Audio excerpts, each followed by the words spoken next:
Seja bem-vindo. No programa de hoje, destaque para a maior empreitada realizada por este mandato da Câmara Municipal da Praia da Vitória, o abastecimento de água a diferentes freguesias do concelho, a substituição da antiga rede militar americana em Santa Rita e a eliminação do furo Juncal 2 são alguns dos pontos deste projeto.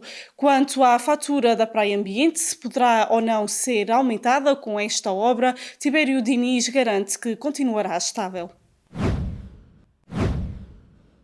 Será feita em breve a reabertura à circulação automóvel do troço da estrada regional entre o aeroporto das Lajes e a Igreja de Santa Luzia. Parte de um projeto que torna possível que a Praia Ambiente e o município praiense fiquem responsáveis por todo o abastecimento de água à população civil do concelho. Tem outro objetivo, que é também a desativação do furo Juncal 2, um furo também malogrado, famoso por causa do processo de descontaminação, que sempre foi envolto em muitas declarações e polémica.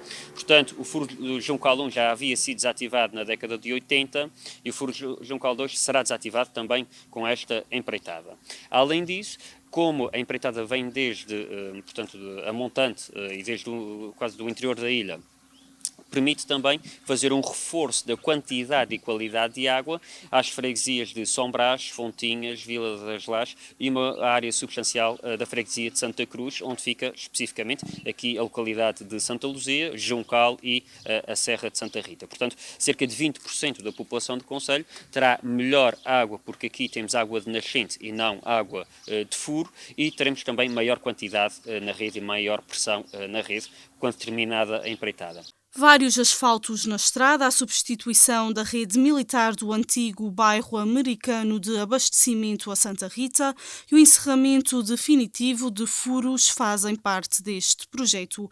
Em causa está também a melhor qualidade de água, ou não fosse este um bem essencial, prevenindo assim a contaminação que tanto divide opiniões. Nós já andamos a monitorizar esses furos há cerca de 10 anos, desde que surgiu as primeiras notícias sobre a contaminação dos solos da Praia da Vitória. Portanto, há 10 anos que eles são monitorizados. Vamos estar a monitorizar para o resto da vida e as gerações vindouras, mais vale nós pensarmos de um ponto de vista estratégico e afastar de forma definitiva qualquer eventual risco de contaminação. Então, nesse efeito, esta empreitada em curso encerrará o furo do Juncal 2, mas há mais furos que também estão a ser monitorizados, nomeadamente na freguesia de Fontinhas e São Brás, os furos do Barreiro, do Arieiro, do Pico Celeiro. Quanto às obras em Santa Rita, são de esperar algumas surpresas perante a falha do correto mapeamento de toda a rede de canalização militar naquela zona.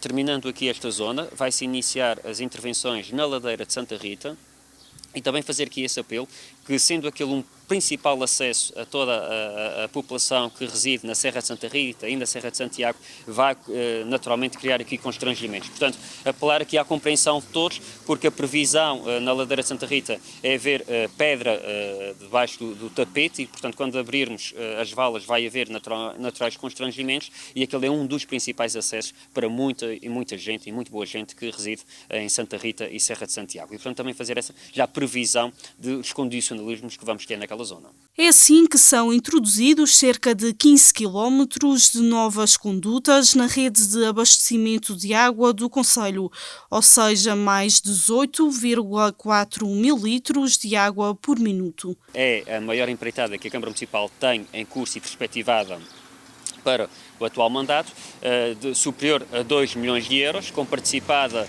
em 85% pelo PO Açores 2020. É também a maior candidatura de uma autarquia ao PO Açores 2020 de todas as candidaturas das autarquias, e os 15% são cofinanciados pelo Fundo Ambiental da responsabilidade do Governo da República. Apesar dos constrangimentos, os prazos de conclusão da empreitada não estão a fugir do previsto. Tibério Diniz garante que o processo estará concluído em setembro de 2021. O programa de hoje já está a chegar ao fim, mas ainda há tempo para ver algumas dicas para todos os gostos e necessidades, neste caso de educação, nutrição e medicina. Olá a todos, eu chamo-me Samuel Moraes, Sou professor de Matemática e Ciências na Escola Básica Integrada dos Biscoitos e atualmente exerço as funções de Vice-Presidente da Comissão Executiva Provisória. Eu venho falar um pouquinho sobre o nosso plano de ensino à distância, que foi aprovado pelo Conselho Pedagógico. Neste momento consideramos que o nosso plano está bem organizado, está a ser bem executado e que estamos a ter frutos do trabalho realizado. No início, deparámos-nos com algumas dificuldades por parte dos alunos, nomeadamente em conectarem-se com os seus professores. Alguns por dificuldades no domínio das novas tecnologias, outros por vergonha, outros por insegurança, outros também por falta de organização do seu tempo pessoal, mas essas dificuldades têm sido ultrapassadas ao longo do tempo. Também para isto contribuiu muito o empenho dos professores e dos diretores de turma que têm sido dedicados, têm sido empenhados, tem havido muito esforço em prol da superação destas dificuldades. Eu gostava de deixar aqui uma palavra de agradecimento a todos eles, porque todos eles têm ultrapassado as suas 35 horas semanais previstas e têm conseguido bons resultados e têm tido algum sucesso de aprendizagens.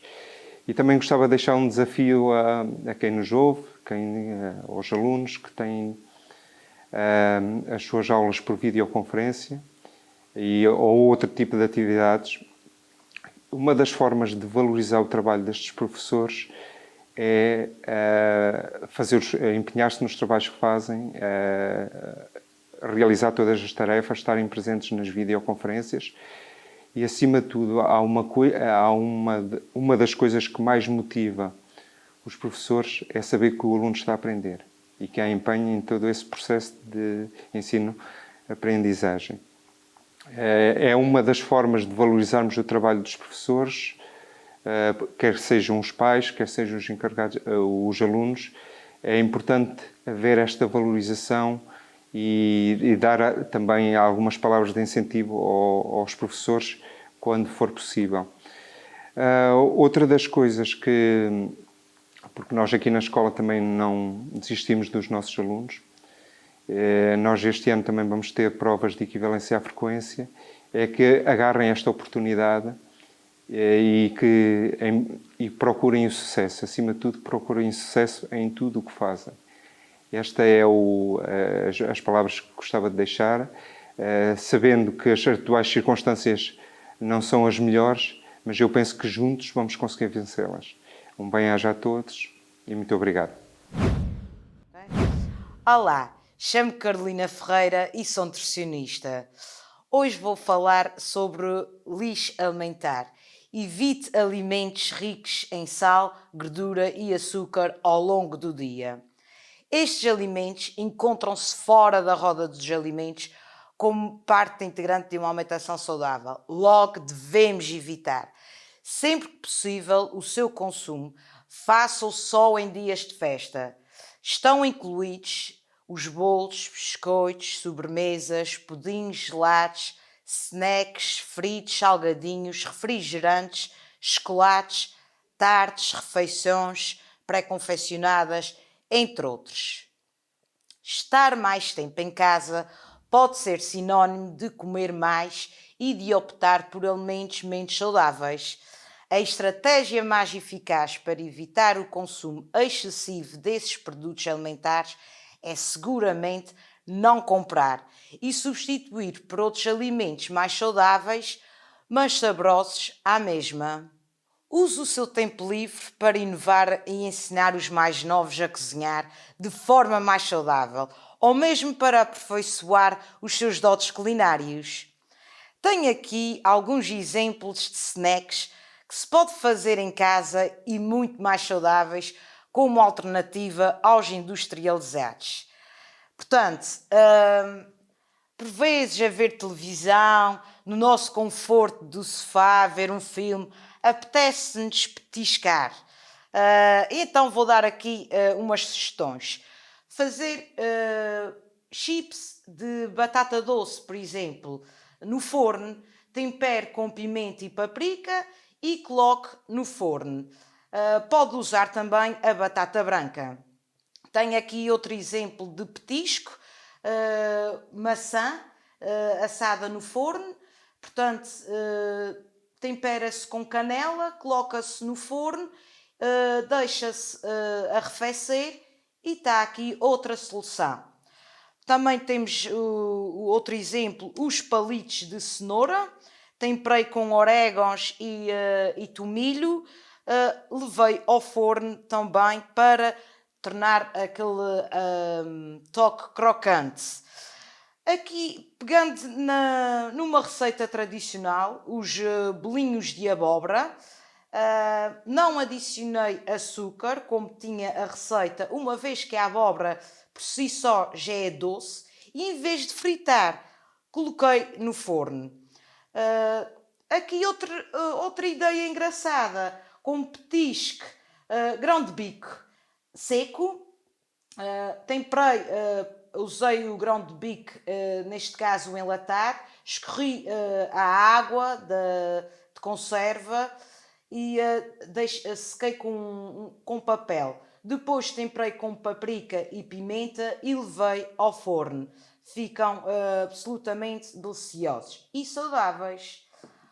Vê-se agora muitas receitas nas redes sociais de muita gente a produzir o seu próprio pão, fazer pão com chouriço. E por que não fazer o seu pão, mas colocar fiambre de aves, que é muito mais saudável que, por exemplo, outros produtos de charcutaria ricos em sal e gordura.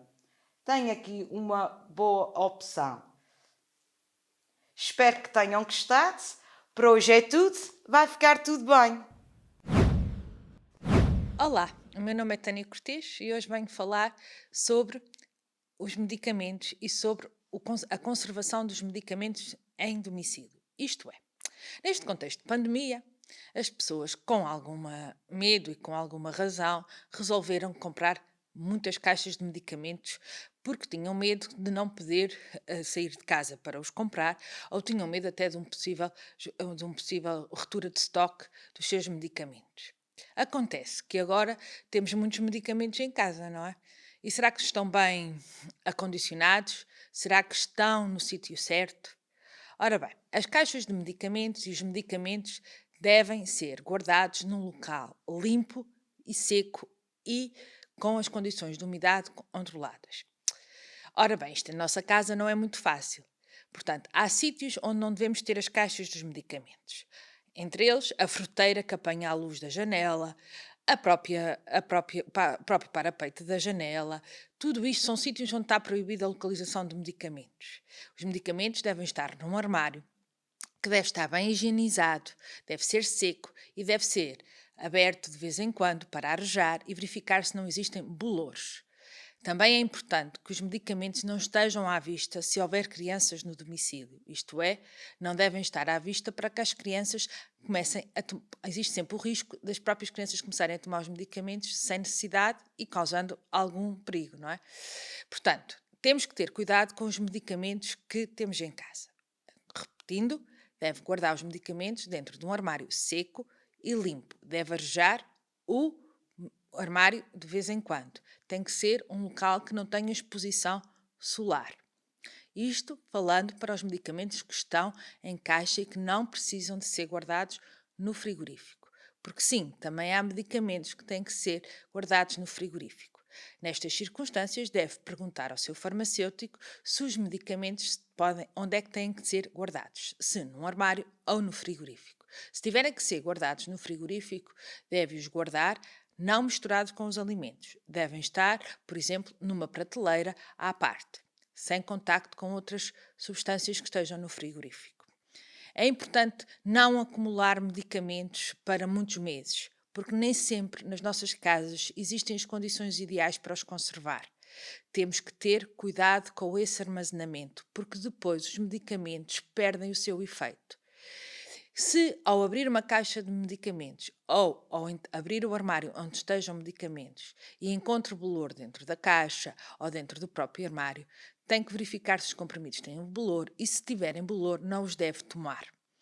Portanto, manter sempre os medicamentos em um lugar seco, pouco úmido e escuro. Nunca estar ao alcance das crianças e nunca estar exposto à luz e em situações que possam alterar as suas condições. Mais um programa que chegou ao fim. Eu despeço-me por hoje, mas com o compromisso de regressar como habitual já amanhã com novidades fresquinhas. Até lá.